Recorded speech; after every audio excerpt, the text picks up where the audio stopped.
Welcome to This Week in MTG with your hosts Matt Olson, JB, and Danny Oakstad.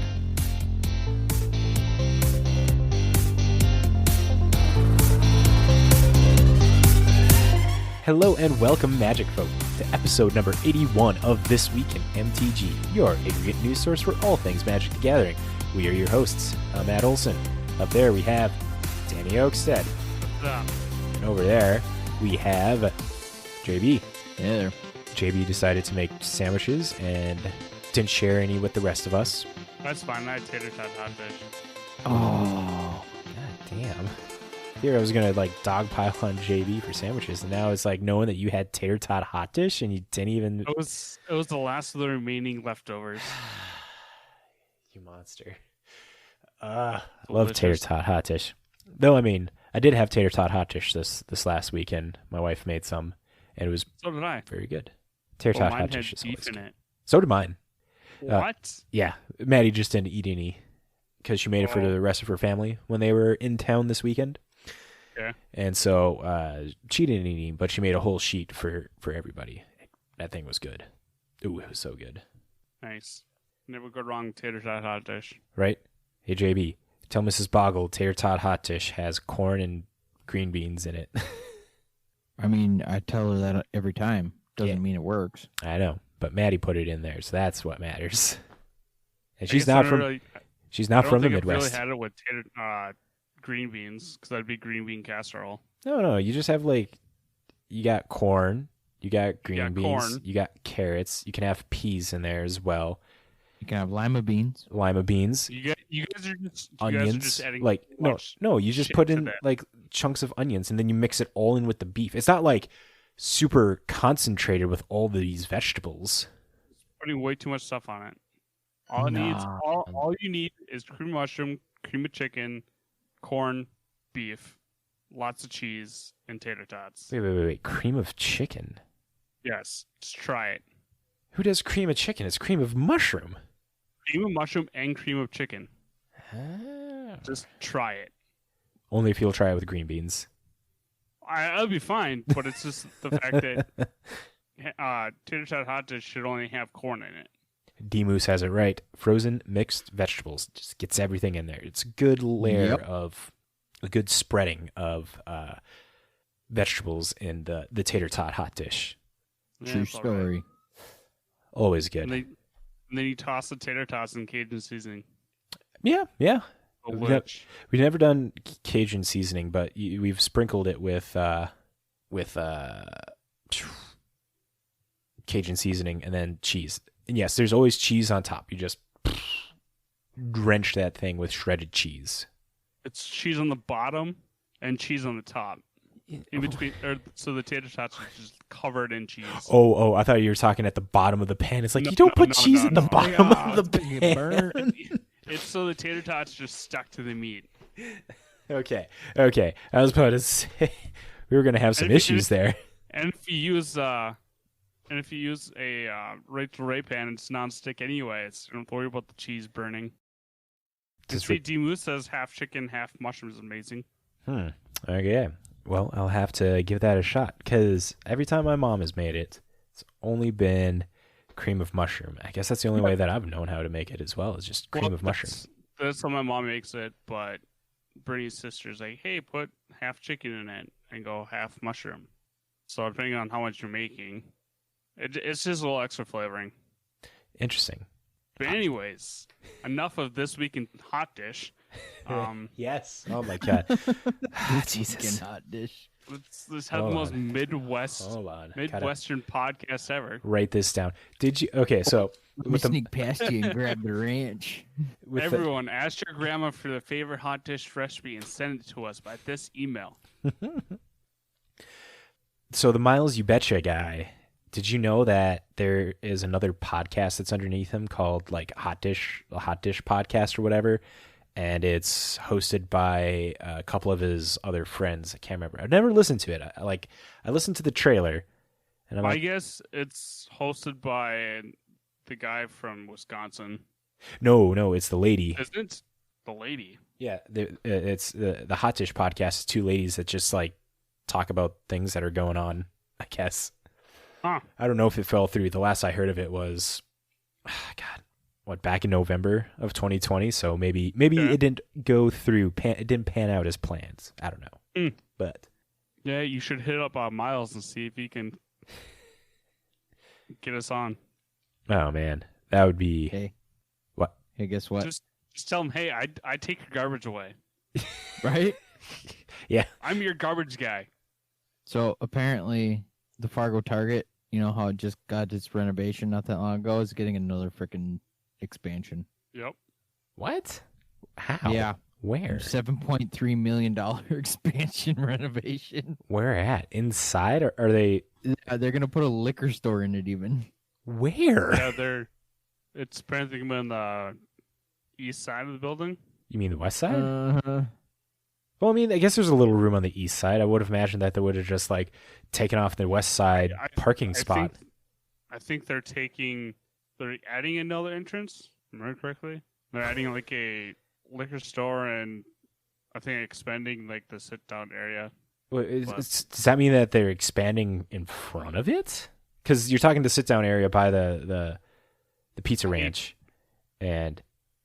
Not the Pizza Ranch. Starbucks and Pizza Hut. By the Pizza Ranch. No, they got a Pizza Hut inside there. Hut. Yeah, it's a Pizza Hut. I just said that wrong. It's not a Pizza Hut. It's just a cafe. Yeah, but no, they got Pizza Hut. They sell Pizza Hut pizza. They have Pizza Hut pizza.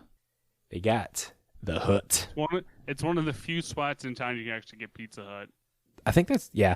We have like 4 Pizza Huts. But anyway, let's get back on track and talk about Magic this week. You don't like This Week in Food?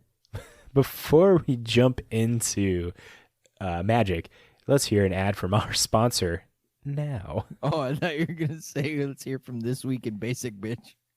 Man, okay, so if we were talking about Target. Don't get them off topic. If Target puts in a liquor store... we know for sure that it's going to be nothing but boxed wine and fucking like White Claws. And you're not going to find anything else there. You're not going to be able to get beer. It's just boxed wine and White Claws or any other Bud Seltzer. I showed the wife and she's like, they're going to put a liquor store in there? F my life. It's like, oh, great. Now we're going to live at Target. She says, don't we already? I mean, this will give those soccer moms even more reason to be going to Target all the time. But anyways, let's hear an ad from J-Dubs now.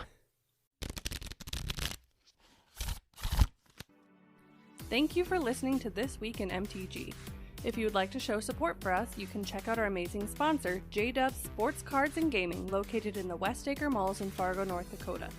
They are your one-stop shop for all your Magic purchases.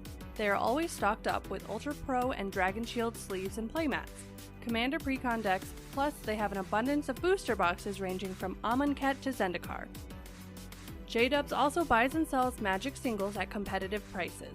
Their display case and binders are full of format staples, hidden gems, and other cards for you to bling out all your decks with. With those cards you just bought or traded for, you can make a Modern or Legacy deck so you can play in the Weekend Discord League. Entrance is $10 and games are played over Spell Table. Links are in the show notes. When you reach out, make sure to let them know the guys over at This Week at MTG sent you. Now let's get back to the episode.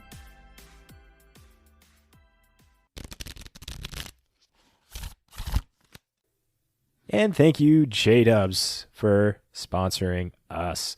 Okay. Let's give you that breakdown how this episode is going to get laid out for y'all. First up, as always, we pass you over to JB, who will take you to his cozy little boggle desk and tell us about some event results and upcoming events that are happening. Then from there, Danny's going to lead off with a blogatog, and we have some news quickies of Time Spiral. It just released. Talk about that for a minute. Magic Legends is releasing tomorrow. There's some arena announcements. Mark Rosewater has his Strixhaven teaser we're going to talk about as well, and a couple other things. Then from there, we're going to move to the finance section. After that, we have a deck of the week, and then from there, y'all can go home. So, with that, JB, you have everybody at the boggle desk. Do I, though? Do I really? I mean, make some room so we can all fit. Like, I don't know what you want from me, man. I have a small desk, sir. Yeah. I'm not going to comment on that. Hey, now. This is a family-oriented show. Oh, I thought it was going to be something along the lines of kids' table at Thanksgiving, you know? That JB is the poor adult that can never leave the kids' table because it's just most effective to have him there. It's the only table he can reach. Right. It's most effective for him to be there. You guys are assholes. This week in short Why jokes. am I friends with you again? I don't know. I don't know how this has done what it has this long and all the fucking jokes that just keep piling up. Though in all honesty, it doesn't take that many jokes to pile up on you before it's over your head.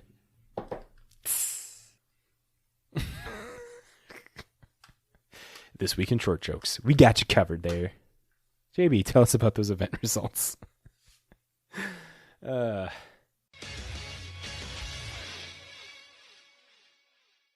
don't know. They might be over my head. I mean, you're not wrong. It's a pretty stacked event. You're assholes. Even your dad's getting into it. Yes, T-Moose, thank you so much. JB. Still has it. Still has the booster seat. So there I was. About to talk about these event results here. So we had a 5K Strixhaven Championship qualifier happen this last weekend. Format was historic. First place was a Jund deck with Gigantha Companion. Second place, we had Gruul Aggro. Third place was Jund Sacrifice with a Gigantha Wellspring Companion. Fourth place, we had a Sultai Yorion build. Fifth place was another Jund with a Gigantha Companion. Sixth place, we had Mono Blue Aggro. Seventh place was a Red Deck Wins with a Gigantha Companion. Interesting. And eighth place was Selesnya Aggro. A lot of Giganthas there. Right? Very interesting. And the fact that it's like these Jund decks are the sacrifice decks with Mayhem Devils and Woe Striders. For some reason, I thought the last time that we went into a historic discussion, it was Jund was like outclassed by just Luris and Rakdos style decks, but going back in for the green for the Gilded Goose and Korvold Fey Cursed King. Okay, so what I'm wondering with this red deck wins, okay, you got your mono red aggro here, your mono red deck. Yep. What are they gaining with running Gigantha as a companion? Just the late game 5/5 body that it makes. Is that really the only reason? Yeah, dude. If the game gets out of mono red control or mono red burn rule, red deck wins reach, you know, it's just like cool. 8 mana, I can now pull out this 5/5 that's gonna like wall a lot of damage. They're running Chandra's Incinerator. That's a 6/6. They got 4 of. Right, but you always have access to Gigantha, and just to, like this goes back to the companion discussions of old. God, it's almost been a year since Companion came out, but yeah, just the ability to have these have access to these at any point makes it super relevant. Like, what are you going to do if it's like, oh no, I don't have a Gitu Lava Runner, or the Chandra's Incinerator has actually just been hosed, and it's like, I need something else, or I'm going to be getting dinked down by a Sultai Yorion deck, or the Selesnya Aggro, which has, you know, the Kazandu Mammoth and stuff. Like, this will go toe-to-toe with that, and it gets out of reach of Skyclave Apparition, actually, too. I mean, so does the Incinerator, but something companions are still viable. Apparently. Wow, this is a big event. 301 players in this. Well, yeah, that's a big 5K. Yeah, and then in the top 16, there are 5 more Jund decks. Jesus. 5, 1, 2, 3, 4, 5. Yeah, 5 more Jund decks. A blue-white control, another Sultai Yorion, and a Selesnya Aggro. Ridiculous. Ooh, look at that. The Selesnya Aggro's got your Sigrid, God favored. And Toski. Look at that. Isn't that cool? Toski's a cool card. The fact that it's like, cool, draw cards and it just swings no matter what. And it's indestructible. It doesn't matter. It's just like, attack with a squirrel. Right? Gonna beat your face in with a squirrel. Okay, so piggybacking off of that, we have another. Would you stop with the Twitter posts? It's such good information. It's where they post it. Yeah, well, I don't know how to zoom in. You click on the picture. Yeah, I clicked on the picture. And you can see it. Not really. Go get your glasses then. I have my contacts in, sir. Old Ming Fan glass. Yeah, I need something like that. Okay, so, what? Why is it week 1? Historic. This is Yeah, from the it's 15th not- to the 21st of March. Is it just because that's the only week that they've had Kaldheim or historic for the Kaldheim qualifiers? Would be my guess. I was gonna say because Kaldheim's been out for more than 1 week. Right. I think it's just going off of the historic events just being this week and stuff Okay, with all so the we're not satellites. gonna worry about the week 1 then. Whatever. So this is your historic snapshot of the meta. We got Jund Food at the top at 12.5% and a 57% overall win rate. Makes sense why we'd be seeing a lot of those decks then. Jund Company is following close behind with 10.1% with a 53.6% win rate. Azorius Control is 8.6% with a 46.9% win rate overall. Gruul Aggro is at 5.6% with a 55.2% win rate.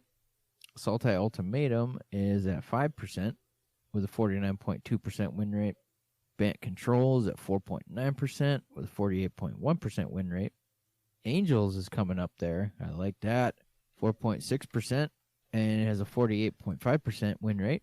Colorless Ramp is 3.5% with a 47.5% win rate. Orzhov Auras is 47 or no, 40%. No, it's 3.1%. There's 47 decks. And it's got a 54.6% win rate. Mono Green Elves is 3.1%. It's got a 49.5% win rate. Rakdos Arcanist. It's got 3%. And it's sitting at a 45.1% win rate. Selesnya Company is another 3%. Sitting at 55.8% overall. Goblins is at 3%. And it's at 55.7% overall. And all the rest of the random rogue decks make up the last 30%. And they have a 43.5% win rate overall.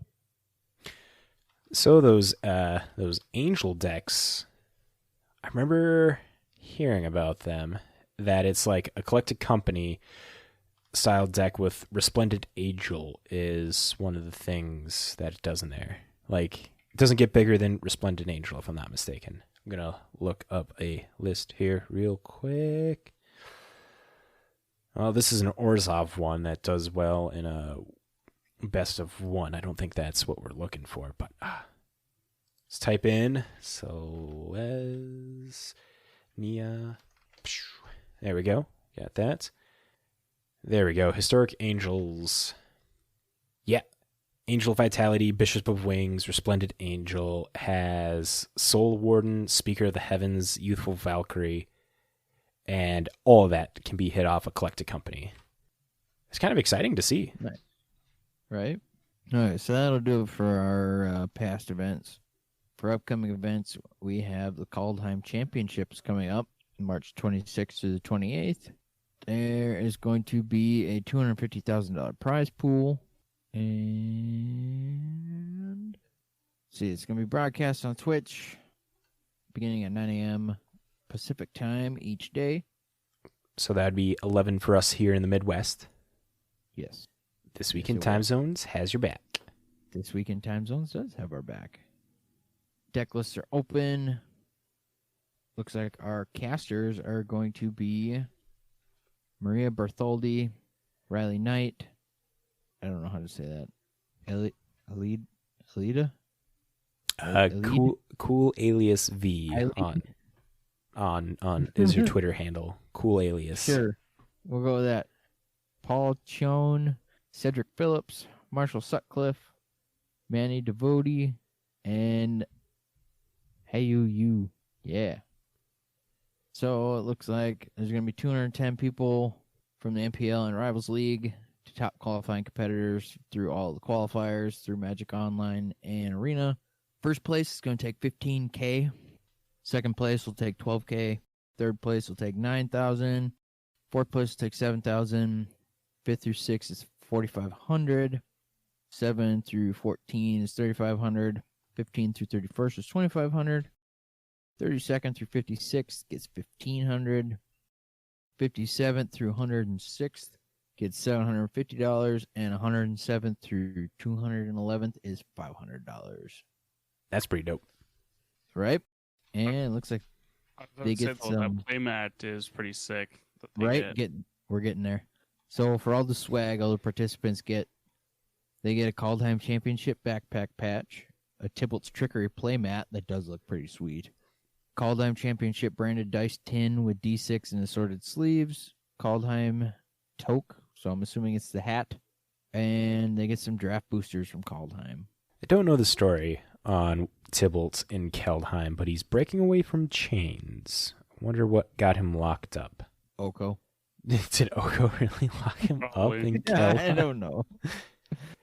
So it looks like for the formats, day one is historic and standard constructed. So rounds 1 through 3 are going to be standard constructed. Rounds 4 through 7 are historic constructed. Day 2 is another historic standard split. Rounds 8 through 11 are standard. Rounds 12 through 15 are historic. All matches are best 2 out of 3. Anyone who earns their 12th match win are advanced to top 8 and do not compete in additional Swiss rounds. So that's pretty cool. Top 8's double elimination. Yeah, there you go. Tune in to Twitch. Check it out. So then next up we have our F&M at home for this week is going to be Pauper. So get out all those commons. I don't know what the Pauper meta looks like right now in Arena. Yeah, I have no idea either. I don't even know. Yeah, I can't think of any like really good common cards off the top of my head. It's been so long. Right. Is Bloodchief's Thirst common or uncommon? Oh, God. Let's quick Scryfall search. You're on a computer, man. I just want to test your guys' memory. Come on. Chief. Never mind, I found it. It's uncommon, sir. Damn. Well, that'll be an artisan, not Pauper then. Womp womp. But it's Pauper this week. Yep. All right, time to turn it over to Danny. Yep. So for this week, we actually have 2 blog tags. The first one comes from Tugato? They asked... Tog. Sure. We'll go with that. Tog. Perfect. So they asked, has there been an internal discussion about returning to Kamigawa, and using completely new, different mechanics? Similarly, would you rather do Kamigawa with new mechanics or a whole new Japanese-themed plane? Mark replies, if we ever return to Kamigawa, we'd definitely explore a bunch of new mechanics. The mechanics of the original block was not its biggest draw. I guess just for my time, Kamigawa. I don't even think I really heard much about it. I think Kamigawa that they had. I think Kamigawa was really packed with legends, and it had Splice Onto as a mechanic. God, I know it had a couple other mechanics that I'm just like, the original flip cards where the inverted cards where you met a condition and then it just twisted upside down.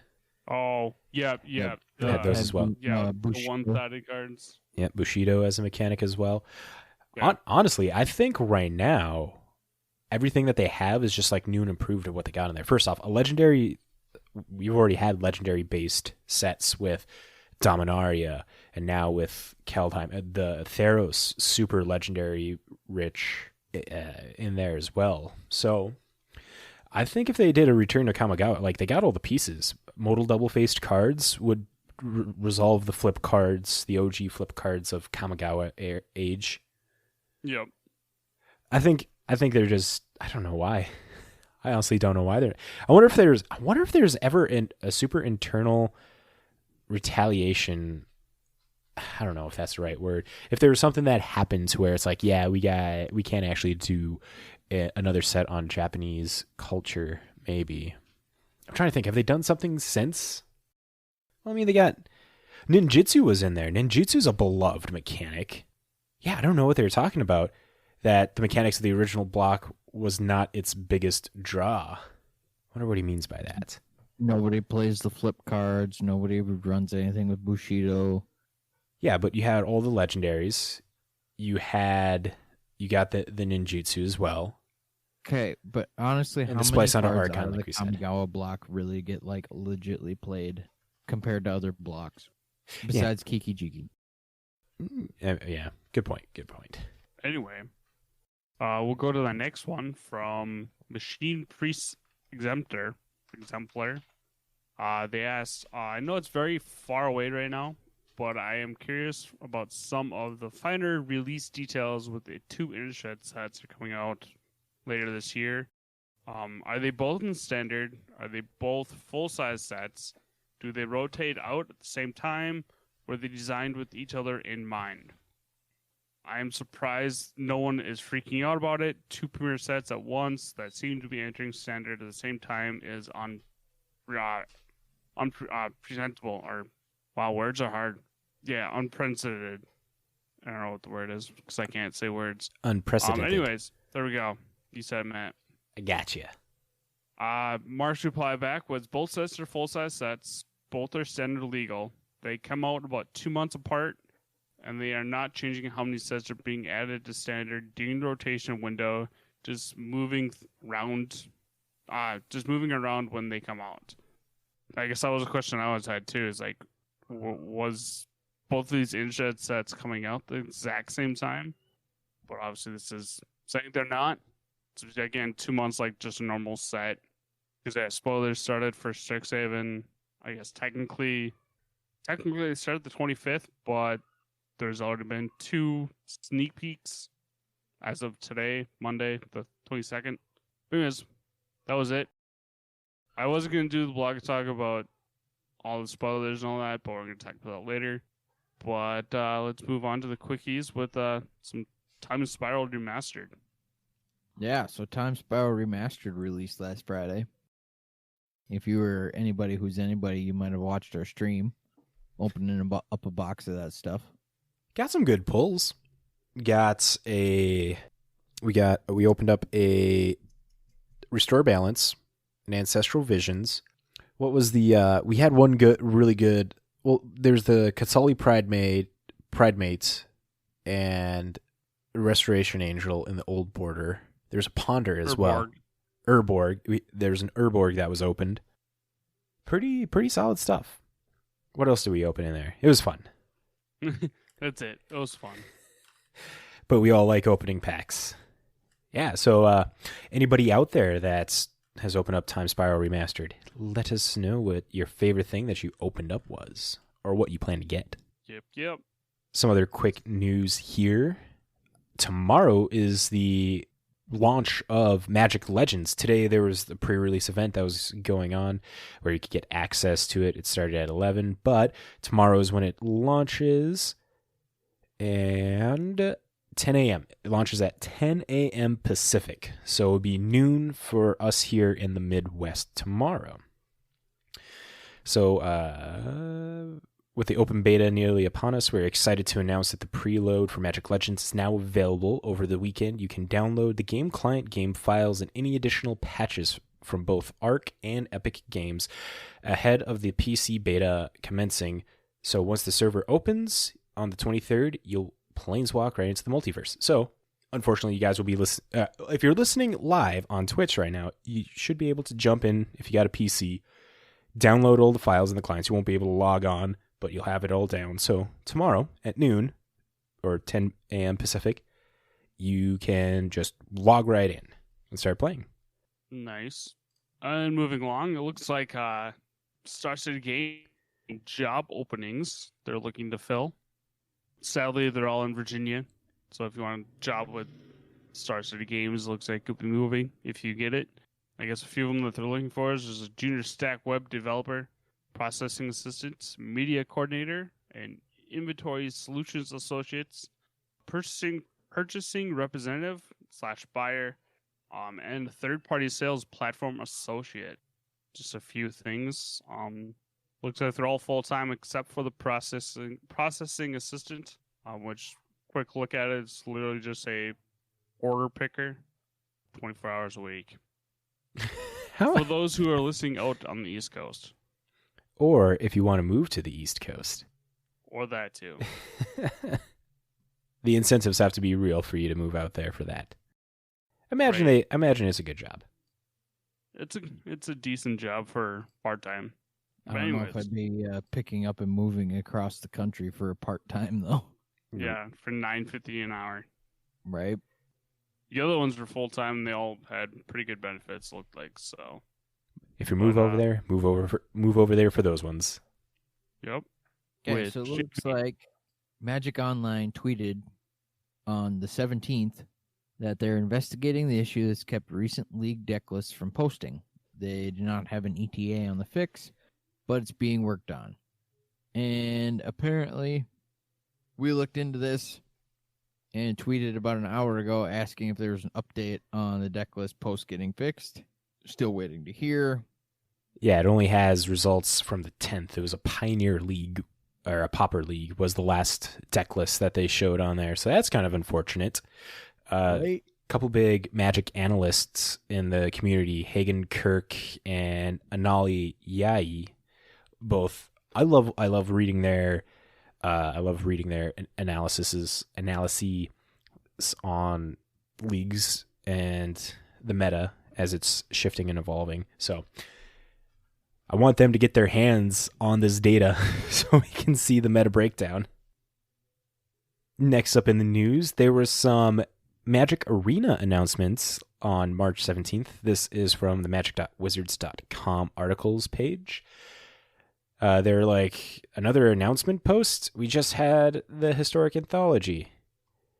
They're letting us know about a bigger schedule, more ways to play each week, and announcements and other announcements players like us will find interesting. We plan to follow up more often, roughly once a week, to help you know exactly what to expect.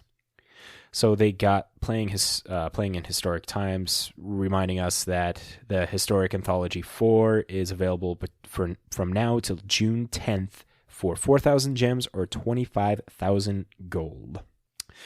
There's a clarification on this because it doesn't seem like they fixed this bug.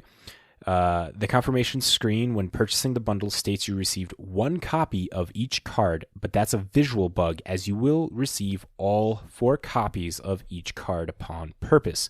We'll fix it in a later update for clarity, but now you know for sure. And I don't recall, I didn't look today if on their forum page if there was an official update yet. Next up, there are some upcoming MTG Arena events. Kelheim Festival on the Edge from March 20th to the 23rd. You participate in that, and the Reaper Shrug emote will be available. And all it is a goofy-looking angel that's just shrugging and bobbing up and down. There's Historic Brawl, March 27th to April 1st. And then you get a Shepard Glee emote. Historic Shakeup. With a changing banned list cards, you'll have to stay on your toes and think fast to find the right deck. Week 1 of Historic Shakeup continues through March 19th. Week 2 kicks off as soon as Week 1 ends and continues to the 26th. It's free to enter and battle for individual card rewards for sets that aren't in Standard. You can find the updated ban list here. We will leave the links down in the description below for all y'all. Let's see, we got draft formats going on right now. A couple more days left of War of the Spark Premier Draft, but then after that, you got the Core Set Premier Draft. Pack 1 Core Set 19, Pack 2 Core Set 2020, Pack 3 Core Set 2021. Also, Kelheim Quick Draft is going on, and then after that quick draft is done, Throne of Eldraine will be starting April 2nd. We'll most likely cover this news again when it arrives, but yeah, that's the MTG Arena news for y'all. Solid. So as I mentioned before, Strixhaven is starting their previews starting the 25th. So basically when Matt gets this edited and out, spoiler season will begin with Strixhaven. So starting March 25th at 9 a.m. Pacific time, you can watch a live stream of Strixhaven School of Mages release on twitch.tv/magic and at the official Magic YouTube channel. Again, the 25th is kickoff preview. April 15th, Strixhaven School of Mages release on MTG Arena and Magic Online. April 16th through the 22nd is pre-release week. And April 23rd is Strixhaven School of Mages and Commander 2021 edition tabletop release. And then for the rest of the year of 2021 Magic releases, we have Modern Horizon 2. We have Dungeons & Dragons Adventures in the Forgotten Realms, which should be released right around July 16th. Modern Horizons is June 11th. Then we have the first of Innistrad. We have Innistrad Midnight Hunt, which is going to be the Werewolves. That will be September 17th. And then we have Innistrad Crimson Vow, which will be the Vampires. And that looks like that's going to be November 19th. So yeah, a lot of Magic happening this year. Some good stuff. And then further along to the Mark's Strixhaven teasers, brought to you by his blog Tog. So before the previews of Strixhaven officially begin, I thought it'd be fun to do another of my duelist style teasers where I give tiny hints of things to come. Note that I'm only giving you partial information. So here we go. First up, here are some things you can expect. A white card with the rules text, draw 3 cards. Give us white ponder, you cowards. It's white harmonize. Ooh, I'd be down with that. We have a planeswalker you know, but not as you know them. We know that one now. Yep. A young card featuring Paulo Verta Damo da Rosa's likeness for winning the World Championship. A spell with 3 X's in its mana cost. Ooh. Introduction. I wonder if that's going to be like a astral cornucopia kind of thing again. Oh, that's right. Another big red X spell. Ooh, that would actually be pretty solid. Burn mages and stuff. So yeah, like a big old fireball. Yep. We have an introduction of a new evergreen keyword. Ooh. A red sorcery that you can have as many copies in your deck as you want. Oh God, Danny, hide your boner. Sorcery though, it's not instant speed, so you're okay. A future shifted card appearing for the first time in a premier set other than Future Sight. What? That's exciting. Keep reading. I'm gonna pull up these Future Sight cards real quick. And we got a MDFC with the same card type on both sides that hasn't been printed before. A card sharing something never shared before. We have a cycle of enemy dual lands finishing off the 10-card cycle. Fast lands? Right. I think people are saying that it's going to be the BFZs, like the BFZ lands. Yeah. Oh, the 2 or more? Yeah, or whatever? 2 or more basics. Yep. That seems pretty... No, those aren't the bicycles. What's the name for those?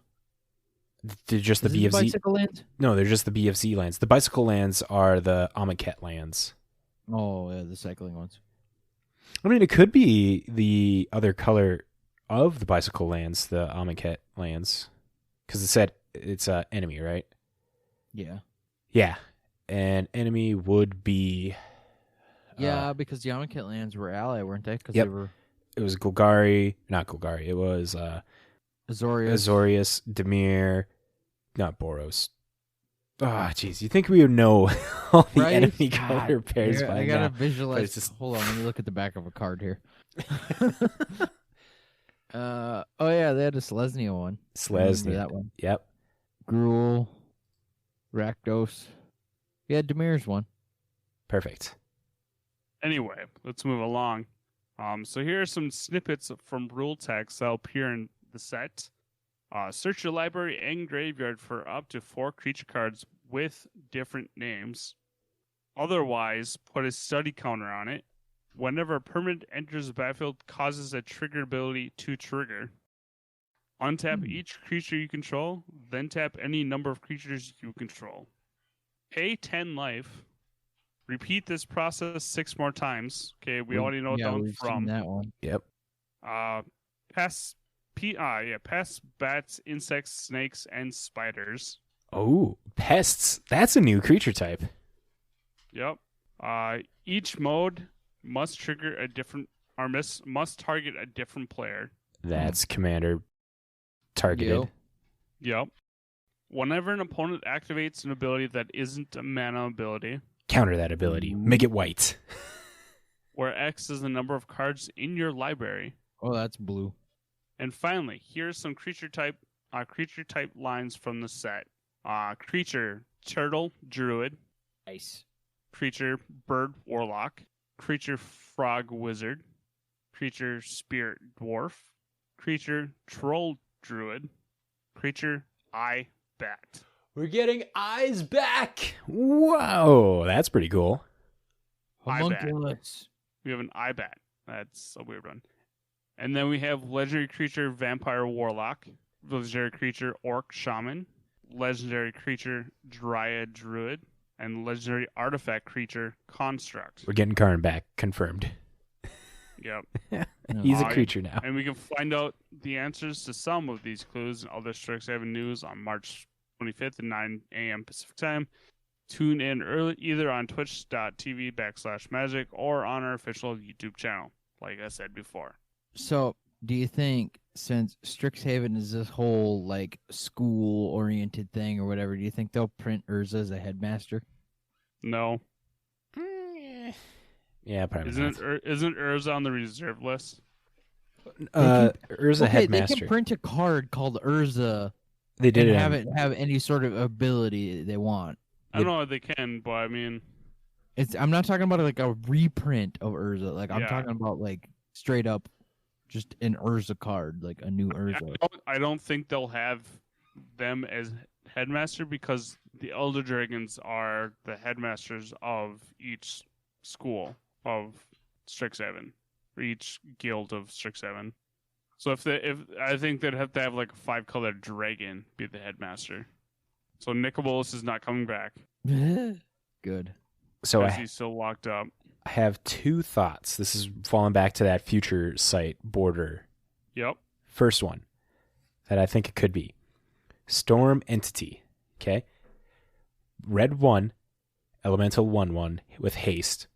It comes into play with a +1/+1 counter on it for each other spell played this turn. Seems like a likely contender. And then the other one that I was thinking, looking at these future sight cards, is Nyx. It's only had the one printing. It's a single blue instant counter target spell if no mana was spent to play it. Those are my two guesses. We'll have to see on the 25th. If they announced So it. Friday. Yeah, because anything Thursday. in the black bordered or in the black, any of the black spells didn't really look like it. Maybe in white there could have been a couple. That could have been possibilities. Oof would be a cool one. Spellwind. Spellwild. Oh, Manatide has been printed outside of a future sight border. Oh wait, yeah, no, can't do Graven Cairns and like those lands and stuff. They've all been printed outside of that future sight border as well. But yeah, oh man, these are exciting. Like otherwise, put a study counter on it. I bet that's going to have some sort of effect, like search for greatness. You know, do this or. Well, it could be an artifact that where you have to put a study counter on until it has so many study counters in exile. That too. That'd be my guess. Some sort of enchantment or artifact that does it. Oh damn! I just realized with that future shifted card, it says appearing for the first time in a premiere set other than Future Sight. So I wonder if that means it was printed in like a non-premiere set or a commander product, and it's yeah, damn, probably not Nyx then or the Storm Entity. Damn it. Yeah, I don't know. Doubling season. Just kidding. We got that on a steak right now with Vorinclex. Yep. So as of today as well, they announced 2 Planeswalkers. Yep, they did. I'm gonna share a link here real quick so that way you can click on it. There you go. Oh, it's not. It's not linked. It's not linked. Dare you, sir? There. Now it's linked. I can click on it. Just make it a little easier for you guys. So who's taking what card? Nose goes. Okay. I want to talk about Kasima, Enigma Sage. Okay. I'll do the other one then. Perfect. So Kasima, Enigma Mage, blue-green 1 for a 2 loyalty legendary planeswalker. Kasima has a static ability of each other planeswalker you control has the loyalty abilities of Kasima, Enigma Sage. The +2 allows you to scry 1. Neg X, create a 0/0 green and blue fractal creature token. Put X +1/+1 counters on it. And then it has Neg 8, search your library for an instant or sorcery card that shares a color with this planeswalker. Exile that card, then shuffle. You may cast that card without paying its mana cost. Okay, this card is going to be super cool with just like little synergies and stuff. A lot of people right now are talking about how well it's going to pair with the Core 21 Teferi, where you can activate it each turn. So +2 up on it instead of the +1 of the Teferi will help get it to its ult super quick. And that's important. But I think the cards that are actually going to benefit being with Kasima, Enigma Sage more are going to be cards like Narset, Parter of Veils. Because like the War of the Spark uncommon planeswalkers, all they have are downtick abilities. Now they have access to upticking, and letting Narset stick around a lot longer and being able to activate that ability more than twice seems pretty fucking good in my opinion. Oh, yeah, for sure. Yeah, it's just or even just the Golgari one with the zombies. Yeah, because she doesn't have any +1s, so she has a Nig 1 and one in Nig 2, the one that creates the elves, right?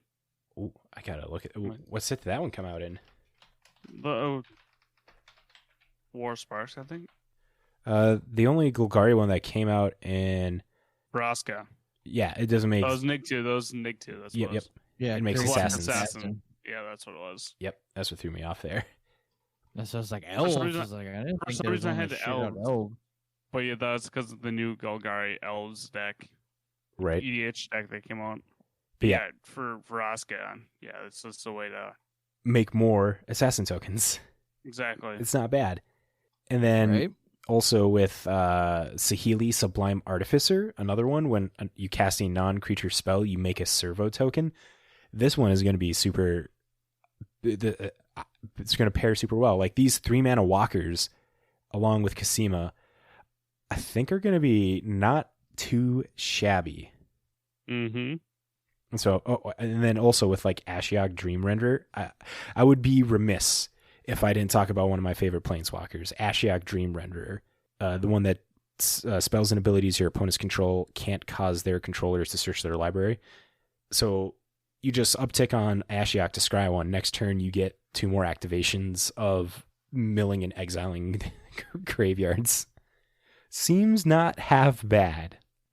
But this also gives access to planeswalkers that only have a +1 ability to a +2 ability, which will, accelerate them up to their ultimate or even to their next ability, so you can hit it twice, activate it twice. Right. Yeah, like even those planeswalkers that are 4 loyalties and their ults in Nig 6, so you can do it once, and rather than waiting 2 turns or 3 turns, you just do the second turn. Right. Oh my god. Like Nissa and Garrick and like the OG ones. Okay. So Huatli, the Sun's Heart, the 3-mana planeswalker from War of the Spark, to Selesnya hybrid for 7 loyalty. I mean, you also got Kiora. It's another 3-mana 7 loyalty, but these are just 1 away. You uptick, if you have Kasima out with either one of those, uptick to scry 1. Next turn, you ult it. Still has a loyalty counter on it to cast an instant or sorcery spell without paying its mana. So you'd have to get a big spell.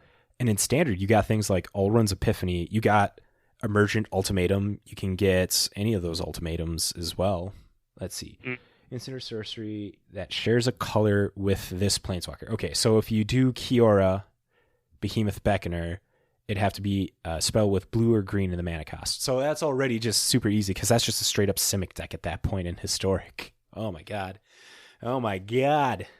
Oh my god, that's so good.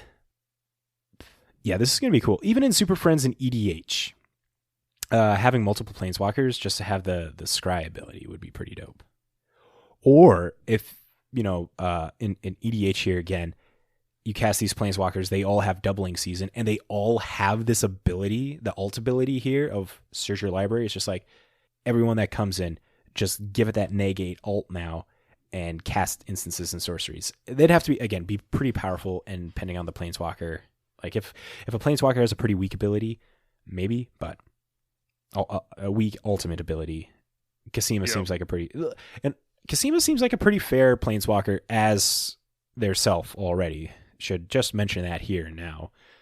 It's a 3 mana, 2 loyalty. This is clearly not going to be an Oko, but it's definitely going to allow for a lot of fun synergies, I would say. Well, show. So JB, you want to tell us about this next card? I don't know. Are you done fangirling?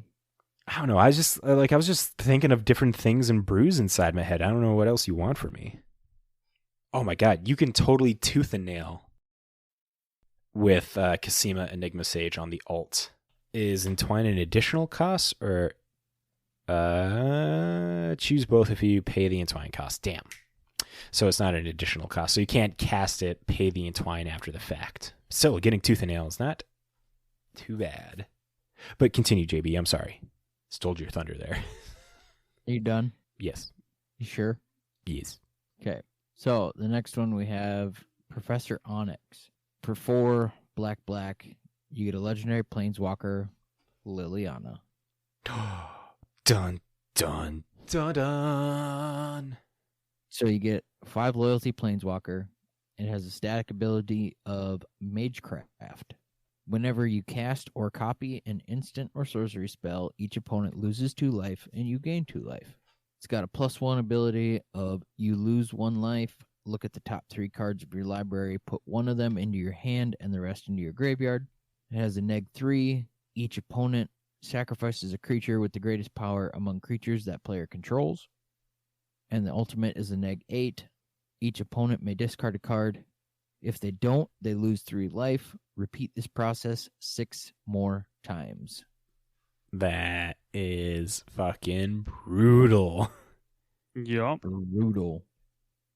So I was talking, I don't think, JB, you were in here yet when I was talking about this. I mentioned it to Danny. But in Standard, Professor Onyx would be a very solid Emergent Ultimatum pick. Emergent Ultimatum is the green, blue, black, green sorcery, where you search for 3 monocolored spells. An opponent chooses one of them, and that goes back into your library, and then you cast the other 2 without paying their mana cost. So this is going to be a new pile that gets picked in Standard. You got Professor Onyx that does all this stuff. Allrun's Epiphany, which is already run in the Emergent Ultimatum decks, and then you got the new Vorinclex that gets run in there. So it's like you cast the situation that I was telling Danny earlier was if they pick to put Vorinclex back, then you get Professor Onyx and Allrun's Epiphany. So you would stack it to where Professor Onyx enters the battlefield and you cast Allrun's Epiphany, trigger the Magecraft, an opponent loses 2 life, you gain 2 life, you take an extra turn, and then you can +1 this and look at the top 3 cards, and that's all fine and dandy. But if they choose to take the Allrun's Epiphany, instead of the Vorinclex, you get Professor Onyx out with Vorinclex, which will then double it counters, and you can ult it right away. And then they'd probably have to choose Professor Onyx in all honesty and give, like if you're the one casting Emergent Ultimatum, they would have to take Professor Onyx, and then you're just getting an extra turn and a 6/6 beater. So that's 12 damage that you're swinging in with, and your opponents can't be adding counters to their sagas and things like that. So be on the lookout for Professor Onyx in those Emergent decks. I think it's going to be a thing. See, now we could totally get an Urza. Yeah, if they do something like this, where it's like Onyx, Sapphire. Professor Sapphire sounds like a stripper. Urza's a stripper. Oh my god. Jeez. And all the stuff that Urza dances on is the constructs that he makes. There you go. Imagine him spinning around on Urza's tower. Oh God. Urza's mind now has a different meaning. Oh, such a deep dark hole. Oh my God. Why is it moist? It's so moist. Oh. Oh God. But yeah, if they do that. I mean, this would probably be the way how they get Jin Contaxious in here. A lot of people online are speculating that that is the next Praetor that we're going to see, because it makes sense. Jin Contaxious is a studious Praetor, and we're now going to a school-based set. So people are expecting Jin Contaxious to be the big evil in Strixhaven. So they're kind of given, like, is this the way that they're going to be giving characters like a hidden identity now? have their name type and stuff, but a different name.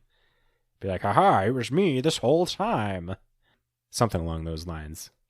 But the other thing, in Discord channels right now, people are talking about Professor Onyx and how it's just going to go off with Storm. So, yeah, because it's copy or cast.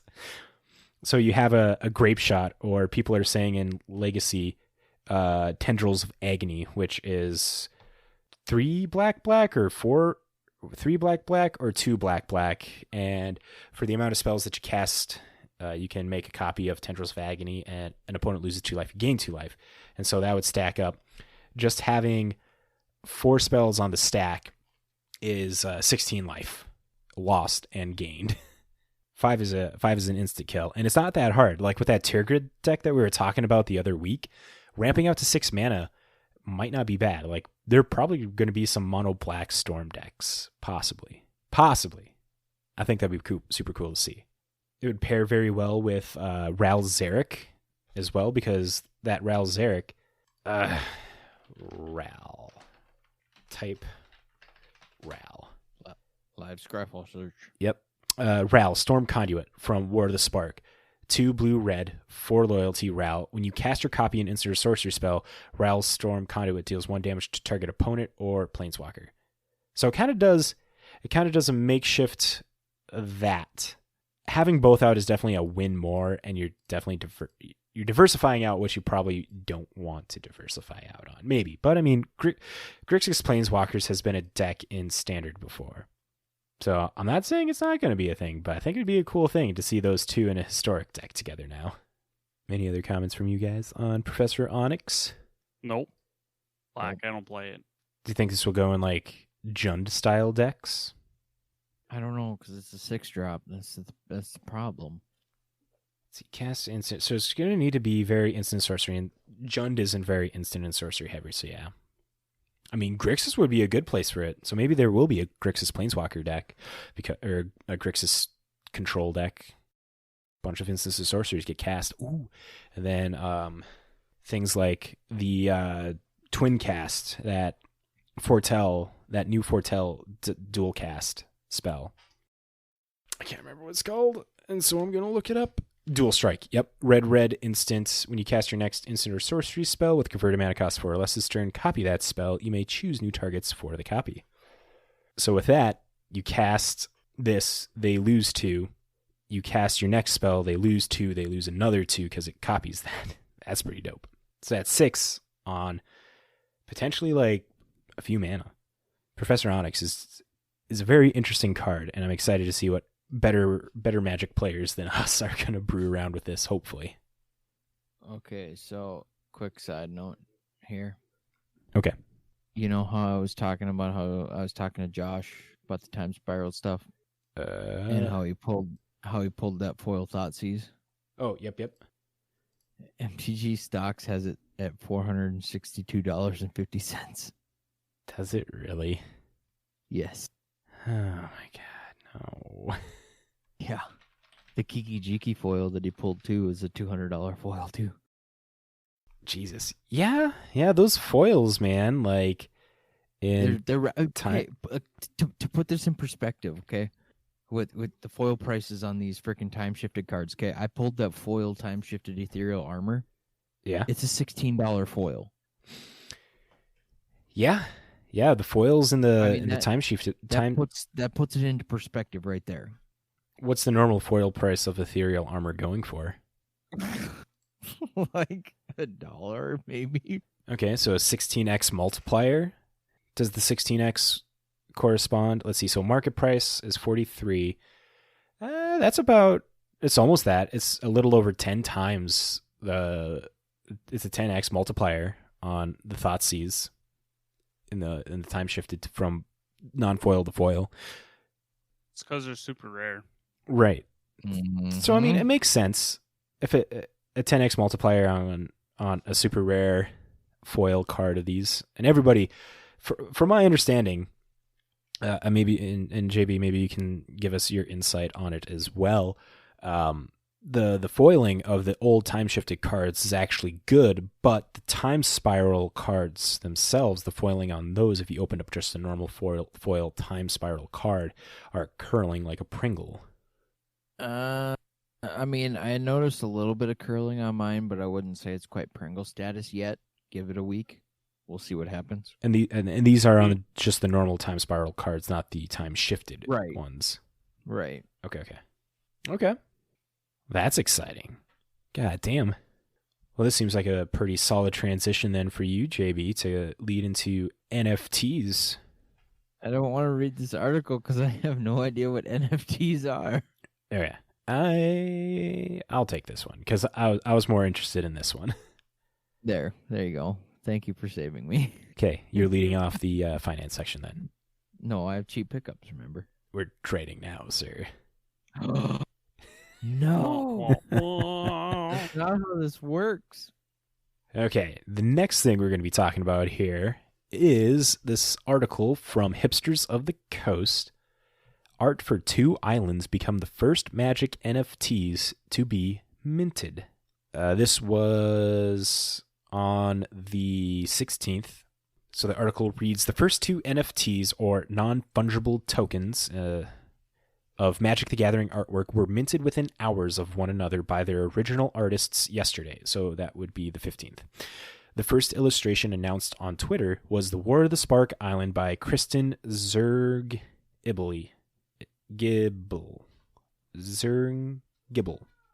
which Magic Art's entrance into the market of increasingly eye-popping NFT sales. They give her last name. I'm just going to say the first name because that was hard to try and figure out. Zergibble. I mean, it's pretty easy. Zergibble. So Zergibble subsequently delisted the piece until Wizards of the Coast makes official statement on NFTs. It was listed on the trading platform Foundation with an opening bid and reserve of 20 Ethereum, digital cryptocurrency.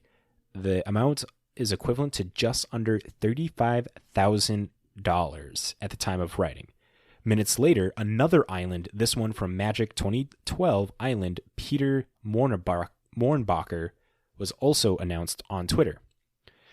As of the morning of the 16th, Mornbacher delisted the NFT. It was also posted to the Foundation website with the same opening bid and reserve of 20 Ethereum. Once the opening bid and reserve is met, a 24-hour auction begins. At the end of the 24 hours, the work is sold to the highest bidder and recorded in a digital ledger known as the blockchain.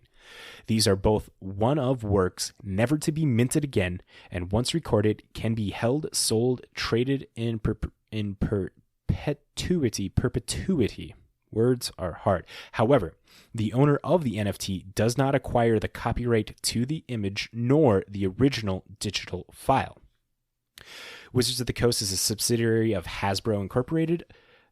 They own the copyright to these images and have yet to make a statement of these offerings or the ability for artists to create NFTs of artwork commissioned for the game. In the past, artist contracts included the ability to sell an original artwork as well as prints of artwork they create for Magic. It is not currently clear whether that extends to digital artworks to be sold as NFTs. Some companies are taking a stand against artists utilizing NFTs. Last week, so this would be 2 weeks ago, a leaked letter online detailed DC Comics' stance on NFTs, specifically saying that the use of their intellectual property would not be permitted by artists working on their properties. Kristen Zergibble's last card for Magic came out in spring of 2020, while Mournbachers stopped working for the game in 2014. In 2015, he wrote an article about the pay of Magic the Gathering artists, which created considerable conversation within the larger community. Although he has not created any new work for Magic since, his work is still frequently reprinted within the product line. NFT minting has surged in recent weeks, and especially since the March 11 sale of Everydays, the first 5,000 days by Mike Wickelman, an artist known as Beeple, who sold the digital collage through Christie's auction house for more than $69 million. It's the third highest price realized for a living artist. The topic of NFTs have continued to divide artists on social media. Concerns over the environmental impact of the blockchain and cryptocurrency mining, art theft, and copyright infringement are just a handful of the conversations that have left artists on either side of the new technology. Stay tuned for future updates regarding Magic the Gathering's NFTs and any response from Wizard of the Coast. So yeah, NFTs is this new craze that is hitting the ground running right now. Have you guys heard, JB, you don't know much about NFTs, but in that article, like what are your thoughts on that?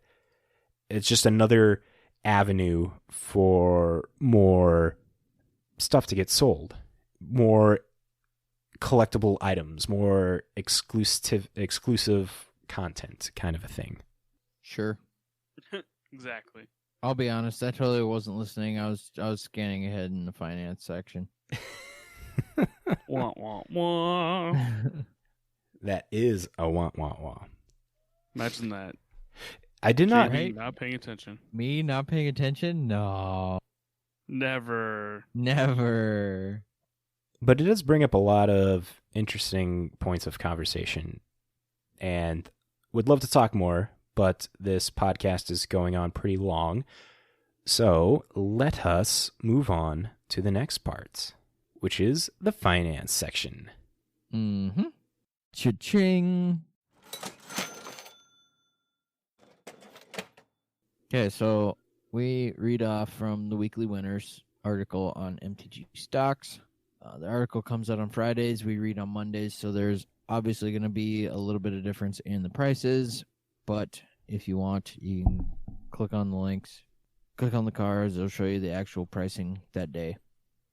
They do a really good job. They have graphs and stuff. It's pretty cool. So anyway, let's get into it. So the first one is the M15 printing of Sliver Hive. It is sitting at $29.89. It's got an 84% increase. This is increased due to the reprint of Sliver Legion in Time Spiral Remastered. So the normal printing only saw a small uptick, but apparently the foil version is spiked up to like $250. Jesus. Yeah. Do with it what you will.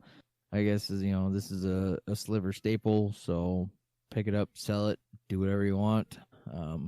I guess this is a perfect plug for TCG Sniper right now. If you want this card and you want to pick it up after it slides back down again after this hype, plug it into TCG Sniper. It'll give you alerts for what you want to pay for it if it drops down into that range. Plus, on the flip side, if you have a card that you think is going to spike, you can set a alert for it on the high side, and it'll let you know when it hits that number, and you can sell it off for that too. So we've got number 2 here. We have Ashiak Champion, the iconic Masters print. Oh, $63.45. Yeah, man. Got a 59% increase. Holy crap. So this card is white. You get a 1/1 human cleric. It's got protection from black and red. And whenever another creature enters the battlefield, you may gain 1 life. So it's a Soul Warden with protection. It's seeing increase. It's seeing a lot of play in Modern due to Heliod combo, Death and Taxes, Boros Hammer. The 5th Dawn print, I guess, is still below $50. So it's interesting that the iconic Masters print is the one that's shooting up. But, yeah. People like the newer border and probably the arts on it as well, more than the 5th Dawn one, but who knows? Right? I don't know anything. Yeah. Auriok Champion has been seen in a lot of sideboards recently. Yep. Yeah, I've been seeing it a lot. On a lot of dumps, it's been popping up. There's a Heliod combo list with it actually in the main board. 4 of in the main board. Well, yeah, that's how you get that's how you start the combo. Whenever another creature comes into play, yeah. So just any other creature, it's just a cheap way to do it because it's like Auriok, cast Heliod, enters the battlefield, gain a life, put a +1 counter on Auriok. Or Spike Feeder. I'm not sure The combo with Heliod is Walking Ballista. Right, you need Walking Ballista. So you need, because I run the Soul Sister variant of Heliod combo. So so you can do it turn 4 with Heliod. Have Heliod turn 4, have Walking Ballista come out turn 4 for 2. So you get 1 token on, or 1 counter on them, but you give them lifelink right away. And you put the counter from Heliod onto Walking Ballista and go infinite. That makes sense. Yeah. But they only got 1 of Walking Ballista, so this is just more of like getting into a position. That's kind of weird. You can tutor up the Walking Ballista with Ranger Captain of Eos. True. Mm-hmm. But the list is there. Collected Company. No. Oh, yeah, no. Collected Company with Auriok Champion now actually keeps Walking Ballista alive. Enters the battlefield. Before state-based effects happens, trigger goes on the stack, creature entered, you gain a life, but Heliod that's comes hinging on having a lot on your board, though. Yeah, you only need Auriok Champion and Heliod Sunground, so it can be turn 4. You get Walking Ballista out for 1. Now, you'd have no way to go off from there because Walking Ballista doesn't have lifelink, and you pay all 4 mana to do the Collected Company right there. You won't have mana open. Well, I mean, you have Birds of Paradise turn 1. Coco is an instant, though. It is. So then next turn you go off. So you can Coco on end step, get the Ballista. And then whatever else. And then you untap. I mean, you don't even need the Ballista as well. Like if you hit a Ranger Captain of Eos, because it puts the card in your hand, it puts Walking Ballista into your hand then. Correct. And then you still go off on turn 5 there. You win. Yeah. Mm-hmm. Okay. Yeah, this is really bonker balls. Yep. It's a $900 deck. Yeah. What's the next card, JB? Okay, so number 3, we have Allosaurus Shepard out of Jumpstart, sitting at $223.35. Oh. Got a 74% increase. I need like 4 of them. You wait till they drop back down. They won't. They won't. They won't. That's the one printing. It'll drop. No, it won't. It'll drop. There's no way. It is not going to sustain at 200 plus. No. Yeah, well. There's no way. It will drop. We need more printings that are actually going to LGSs and not Amazon stores, which is one of the reasons for this. But no, yeah, she won't go down. We need a reprint. Which won't happen very often. It won't happen anytime soon, I don't think. I don't know. I think this would be a good card to put into just any kind of Commander product. It's elf. It has elf synergies. It has dinosaur synergies. I don't know. I think its reprintability is super high. It's higher than what it probably would normally be. It's an expensive card. Wizards has economists. They're going to look at this. They're going to say, yeah, this is too much to try and reprint in in a Commander set. Let's be honest. Wizards isn't going to look at that and say okay because they don't acknowledge the secondary market. They don't, but they do. If they didn't acknowledge the secondary market, why haven't we got fetch lands yet? But they don't acknowledge the secondary market. They don't, but they do. Fetch lands would be fetch land. I know it's this whole fucking chasing tails circle shit, and it's never ending. Maybe they don't want to reprint it because they want to sell more Jumpstart. Well, that's the well, I mean, yeah. No, they only have so much Jumpstart and stuff. Like I don't know if it's still getting produced like Jumpstart boxes or if they're still. Jumpstart was printed to demand. Yeah, but it's gonna end at some. It's gonna end at some point, and if they're printing it to demand, and all of the boxes are going to Amazon instead of LGSs, true. It's like, what demand is there if it's just like, oh, straight from Amazon fulfillment? Hasbro, well, the Wizards side of it, they're getting better deals just sending it straight up to Amazon fulfillment. They're making more money that way because instead of having to worry about dealing with sending it to a distributor who then contacts LGSs or other distributors and stuff like that. No, yeah, I agree. I just need one for my elf deck. I'm pretty sure Josh still has that I keep changing up. I'm pretty sure Josh still has a some Jumpstart boxes at the store. Yeah, but that's still a couple $200 that I don't have right now. Are the Jumpstart boxes $200? Yeah. Because of this guy. Jesus. I mean, yeah, I guess it makes sense. And then you got all the other cards in there, like looking at the rest of Jesus. I'm looking at just quick Google. TCG's selling them for $235. NW Sports Cars selling for $220. Hobby Rising selling for $225. eBay's $243. Digital Heroes is $225. Yeah, they're all over $200. Might as well just buy your Allosaurus Shepard instead of a box at that point. Woof. Right. Or if I get another Tiny Crater Hoof Bones is Behemoth. jumping up too. I mean, you're not going to feel bad about a Crater Hoof Behemoth. No, that's what happened when I got my last box. Right. Crater Hoof is still Tiny Bones has gone up. Crater Hoof is almost $60. Yep, 58. Mm-hmm. Yeah, there are 19 other cards or 18 other cards that are in the double digits in Jumpstart. Yep. You got Reanimate, Rise of the Dark Realms, Sylvala, Phyrexian Tower, Muxus, Shieldred, Branching Evolution, like all these cards. Like this is still a packed set. Exquisite Blood's gone back up to like 40. Womp. Bruvac's 45. Jeez. Womp. Oh man. Rhystic Study is 47, 43. Jesus. The Phyrexian Swamp is between $14 and $18, where it's like the Phyrexian Phyrexian text swamp. But who's taking cheap pickups? Danny. Am I? Yes. Okay. So starting off cheap pickups, we have Ashiak, Soul of the Wild, sitting at $732 and stabling out. Ashiak is basically a must-need in any green commander deck. Right? So it's green 3 legendary creature elemental. Ashiak, Soul of the Wild's power and toughness are equal to the number of lands you control. Non-token creatures you control are force lands in addition to their other types. This card is super powerful. So if you want that Skewed Swarm Infinite, there you go. Right. Next we have Rise the Redeem.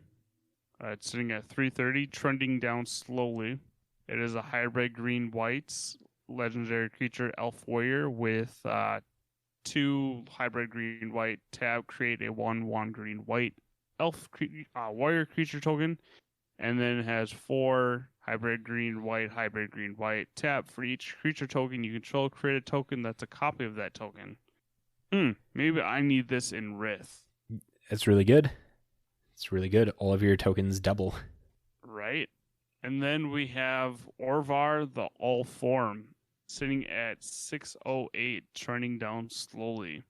Orvar is a legendary creature shapeshifter with changeling. Whenever you cast an instant or sorcery spell, if it targets one or more other permanents you control, create a token that's a copy of one of those permanents. When a spell or ability an opponent controls causes you to discard this card, create a token that's a copy of target permanent. It's a 3/3. I thought for sure he was going to get his prices and go way up with the way they were talking about him. Kelheim's still getting opened. It's just on the downward trend. I imagine at some point it'll start to uptick. So once you get into modern, would be my guess. It'd be interesting to see if that can do good in modern, but all the talking commander. Looking at this, I am seriously contemplating on trying to fit it into the 80 of Soul Herder. Oh my god, yeah. Because all of your ephemerates and cloud shifts. Yep. Holy shit. JB, you got a Yorion Soul Herder deck This doesn't seem like that hard of a thing to just like put a 2 of this in there. Right?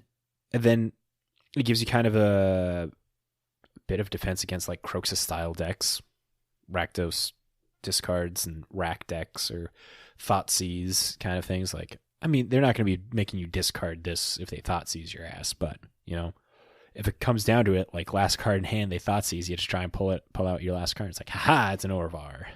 Right? Very interesting. JB, make a list. I want to see that. Like, and we need to see this list. And then I will totally play it against you. Or I'll play you against it. Okay. Now for Deck of the Week. This one is a special Deck of the Week compared to usual. Danny wanted to do a Pauper EDH deck. No. JB asked for recommendations for format. And I just said the first thing that was on my head. It happened to be Pauper EDH. Well, he chose it. We found a deck. Slimefoot the Stowaway. And also it's a budget deck. Yeah. Which is good. Yes. I think it's been a long time since we actually legitimately talked about a budget deck. So this is gonna be good too. So it's a Slimefoot the Stowaway deck. Green, black 1/2/3 legendary fungus. When a sapperling you control dies, Slimefoot the Stowaway deals 1 damage to each opponent and you gain 1 life. Has an activated ability of 4. Create a 1/1 green sapperling creature token. So with just that alone, you can imagine that this deck is going to be very heavy in sapperling generation and sacrifice effects. So there are 25 creatures in here. We have Abyssal Gatekeeper. When Abyssal Gatekeeper dies, each opponent sacrifices a creature. Bloodbriar. When you sacrifice another permanent, you put a +1/+1 counter on Bloodbriar. So this would be a big beater when you start sacrificing all those sapperling tokens that you're making. And here is a Deathbloom Thallid that'll make a sapperling. When it dies, you create a 1/1 green sapperling. It's a 3/2 for 2 and a black. Death Spore Salad, black salad. Jeez. Death Spore Thallid, black 1/1 zombie fungus. Beginning of your upkeep, put a spore counter on Death Spore. Remove 3, and you make a sapperling. And then you sack a sapperling. Target creature gets -1/-1 till end of turn. Start making your board wide with this, and you just start sacking sapperlings to take out indestructible creatures like maybe an Avacyn. Too soon, sir. Too soon. Got some ramp in here with an Elvish Mystic. Green 1/1 tap, add green to your mana pool. Fertilid. Elemental enters the battlefield with 2 +1/+1 counters on it. You pay green 1, remove a +1 counter from it. Target player searches their library for a basic land card, puts it on the battlefield tapped, then shuffles their library. Got Golgari Rotworm. Green black 3 for a 5/4 zombie worm. You pay black, sack a creature. Target player loses 1 life. Ivy Lane Denizen. Green 3/2/3 Elf Warrior. When another green creature enters the battlefield under your control, put a +1/+1 counter on target creature. You're making sapperlings; those are green. Every sapperling enters the battlefield, and you put a +1 counter on something else. I mean, you could put it on the token, but probably put it on a Slimefoot. Just make Slimefoot big. Yeah, the cool thing about all these cards as well, they're all sub 50 cents. Like Elvish Mystic is 50 cents. Everything else is actually like 2, 6, and down. Lampid of Death's Vigil, black 1/1/3. You pay 1, sack a creature. Each opponent loses life. You gain a life. Leafkin Druid, another ramp creature, green 1/03. Tap, add a green to your mana pool. If you control 4 or more creatures, add green. So ramping out into a bunch of sapperlings is just going to tap for double green, which is always important. Moldgraft Scavenger, green 1/04 fungus. Delirium, it gets +3/+0 as long as there are 4 or more card types among cards in your graveyard. Nantuko Husk, classic, black 2/2/2, sack a creature. It gets +2/+2 till end of turn. It's a zombie insect. Overgrown Armasaur, green 3 4/4. Enrage. Whenever Overgrown Armasaur is dealt damage, you create a 1/1 green sapperling creature token. So this thing will go into combat. make a token, hopefully, and live, and then that way you could just keep swinging, because there's no real ways to be pinging in this deck, it looks like. I'm going to quickly just look over a couple of the important cards here. Spore Frog. Everybody loves a good Spore Frog. Green, 1/1. You sack it, prevent all combat damage that would be dealt this turn. Muldratha loves a Spore Frog. Right. Got a bunch of Thalids here. The OG Thalid. At the beginning of upkeep, you put a Spore counter on it. Remove 3 Spore counters. Create a Saproling creature token. So, like, all those Thalids that do that have that effect of where they put Spore counters, you remove 3, you make a token. And then they have a thing of where they sack it, something else happens. So Phthalic Germinator, same thing, get a Spore counter, remove 3, make a token. You sack a Saproling, target creature gets +1/+1. Phthalic Omnivore, this one actually doesn't do that. It doesn't make the Saprolings. It's black 3 for a 3/3 fungus. You pay 1, sack another creature. Phthalic Omnivore gets +2/+2 until end of turn. If a Saproling was sacrificed this way, you gain 2 life. Then we got a Tuckatung Thalid. Yeah, I said that right. Tuckatung. When it dies, you make a Saproling. Vital Spore Thalid. This one has its same text of you put a Spore counter, remove 3, make a token, and then you sack it. Target creature gains haste till end of turn. Wow, that's actually pretty cool. Allosaurus Shepard. When it enters the battlefield, you make a green Saproling. It is 2 and a green for a 2/2. Now into the instance, you have some removal. You forgot about Spore Mound. That'd be a good mention. Spore Mound's probably the there we go. That's bigger Sapling producer. 3 green for a 3/3 fungus. Landfall. When a land enters the battlefield under your control, create a 1/1 green Saproling. Is there ways to be ramping into more land on the battlefield here? Yeah, map the wastes. Green 2, sorcery, search your library for a basic land, put it on the battlefield, then bolster 1. Rampant growth. Cultivate. And those are your ramp pieces that put lands into play to help trigger in the instant speed section. Taking a look into the... you got Sprout Swarm. That's an important card as well. Green 1, instant. Convoke. Buy back a 3. You make a Saproling token. So you start making a bunch of Saprolings. This is just going to keep coming back in your hand, and you're just going to be 6 mana to make a 1/1. Or 5 mana to make a 1/1, but you're tapping your Saprolings to help cast this. So that's pretty good. And then a bunch of instants here that make Saprolings. Scatter the Seeds. Same kind of thing. Green 3, Convoke. You put 3 green Saproling creature tokens onto the battlefield. Fungal Infection. Target creature gets -1/-1. Create a green Saproling creature token. Evolution Charm is another way. It just puts a land into your hand. Course of Might. Till end of turn, target creature gets +1/+1 for each creature you control and gains trample. So that's going to get really big. There is a single Golgari. Well, I mean, they're all single. There's one artifact, Golgari Signet. And then in the enchantments, you got Night Soil. Fantastic Glee. That's a dirty card. Whenever a creature is put into any graveyard from play, put a +1/+1 counter on an enchanted creature. Woof. Yeah. Night Soil is pretty good too. Green, pay 1, exile 2 creature cards from a single graveyard. Create a green Saproling creature token. Nice. Right? Any graveyard. That's good. But you get to choose. They both have to be from the same graveyard, unfortunately. Right, but I mean that's the thing. It's not just your graveyard. Right. It's any graveyard. Yeah. Art looks That's pretty. what makes it legit for 1 mana. That art looks pretty crazy. It looks like a salamander's buried under some leaves. Then in the lands, there are 21 forests, a Foul Orchard, which is a Golgari tap land. Got a Golgari Guildgate, Golgari Rot Farm, which is the the Golgari bounce land. Jungle Hollow, gains you the life, and it's Golgari Opal Palace, 10 swamps, and a Turn Timber Grove. And this deck is only making Saprolings. Yep. This deck comes to a total whopping $15.71 according to Moxfield.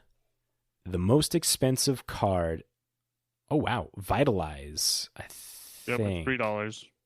Yep, that's the only one that has broke the dollar range. Vitalize, a single green instant, untap all creatures you control. This thing is super budget. This is great. You're just pumping out a said. bunch of saplings, sacking them, doing a bunch of synergies here. I don't know if I would make this. I think I would. For $16, might as well. Right? Right? Let me tell you, as a previous Slimefoot deck owner, Slimefoot decks are fun.